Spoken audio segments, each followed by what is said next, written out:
Nous voilà téléportés et nous sommes dans cette salle de simulation qui va permettre aux dentistes de simuler une multitude de cas, hein, nous l'avons évoqué tout à l'heure.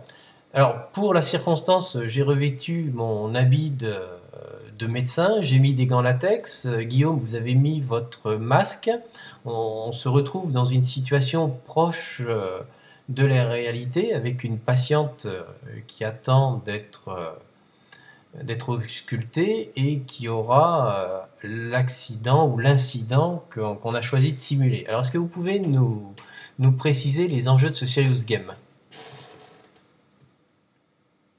Pour le fauteuil du chirurgien dentiste, et puis on va cliquer sur le HUD que l'on porte sur l'animation. Et à partir de ce moment-là, on a le choix entre plusieurs scénarios. Et on va commencer à suivre en fait les instructions du scénario. Par exemple, il va nous dire, ben voilà, vous faites une anesthésie à votre patient pour réaliser un soin sur la dent numéro 46. Et puis tout d'un coup, ben, il va se passer quelque chose et le patient nous dit, ben voilà, je me sens mal, j'ai la tête qui tourne, et le scénario attend une réponse de notre part. Alors notre réponse à nous, ça peut être, si on voit que ça commence à être tout de suite assez grave, de téléphoner au SAMU. Pour ça, on a un téléphone qui est un petit peu plus loin, là, sur le mur. Il faut évidemment cliquer sur les bonnes touches pour pouvoir faire l'appel, sans se tromper. Tant que les numéros ne sont pas bons, évidemment, l'appel ne peut pas avoir lieu et le SAMU ne peut pas être prévenu. Cliquez sur les médicaments qui se trouvent dans la boîte à pharmacie. On a une série de médicaments d'urgence. Et donc, dans tel ou tel cas, on utilisera le médicament le plus approprié en cliquant dessus. On a sur notre table d'oxygène. Voilà.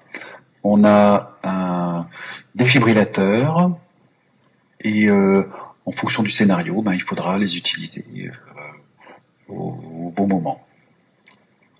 Alors ça signifie qu'à ce stade du scénario, on est dans une situation d'interaction avec le malade qui exprime, je ne sais pas si on peut parler de pathologie, je ne parle pas complètement le langage médical, mais en tout cas l'interaction est présente. Tout à fait.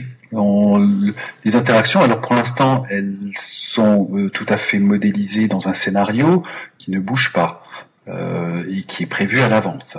Mais c'est déjà assez compliqué de le faire comme ça. Peut-être que dans le futur, on modifiera et on fera des scénarios avec plusieurs embranchements possibles. C'est d'ailleurs là-dessus que nous sommes en train de travailler. Alors, ça signifie qu'on pourrait augmenter l'interaction entre le dentiste, le patient et peut-être... Là, on pourra faire des scénarios à plusieurs avatars. Ça commence à être plus compliqué, mais c'est tout à fait envisageable. Alors, ça signifie qu'on est ici dans un système d'auto-formation. Tout chirurgien dentiste inscrit à Dental Life peut venir, à un moment choisi, venir tester ses connaissances et ses compétences dans tel et tel domaine. Auto-formation, tout à fait, mais le gros avantage de l'immersion, c'est que les autres avatars qui sont connectés voient l'avatar qui est en train de faire sa formation. Et du coup, s'installe un petit stress au sein de l'apprenant qui voit qu'il est observé.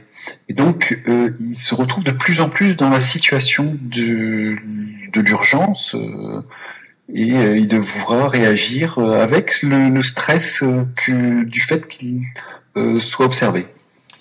Alors, j'ai parlé d'auto-formation, mais est-ce que vous avez prévu d'avoir un tuteur, parce que ça fait partie de mes réflexions avec Jacques Rodet, avoir un tuteur référent, un tuteur enseignant qui soit là pour guider le dentiste dans sa progression pédagogique? Évidemment, pour l'instant, c'est moi qui joue le rôle de tuteur, mais si on est en train de travailler sur un serious game sur l'odontologie légale avec les facultés de Brest, Bordeaux et Marseille, et une partie de l'enseignement sera délocalisée sur Ivoire. Et donc là, il y aura des tuteurs, évidemment, des enseignants de ces facultés qui viendront faire leur enseignement au sein du monde virtuel 3D. Ça signifie qu'à l'instar de la fac de droit virtuel, l'université commence à investir les mondes virtuels dans les processus de formation. Oui, mais c'est très très long, mais ils y arrivent et à force de persévérance et le fait de leur montrer que c'est vraiment un outil pédagogique extraordinaire, sans limite, je pense qu'ils vont finir par y arriver. Mais pour ça, ça demande énormément de travail. Alors, vous avez donc créé Ivoire, vous avez convaincu vos confrères, vous commencez à convaincre l'université. Votre monde arrive à convaincre aussi les professionnels du secteur et vous avez un espace dédié à la profession? Oui, j'ai un espace qui est dédié aux professionnels qui nous vendent du matériel. Parce que l'espace dans lequel on travaille est totalement gratuit pour les chirurgiens dentistes. Or, il faut trouver un modèle économique parce que je ne peux pas seul participer au financement total de ce projet. Donc, j'ai pour ça la possibilité de permettre aux professionnels de se montrer et de fabriquer pour eux des stands tels qu'ils les font, par exemple, au Grand Congrès de l'ADF ou IDS.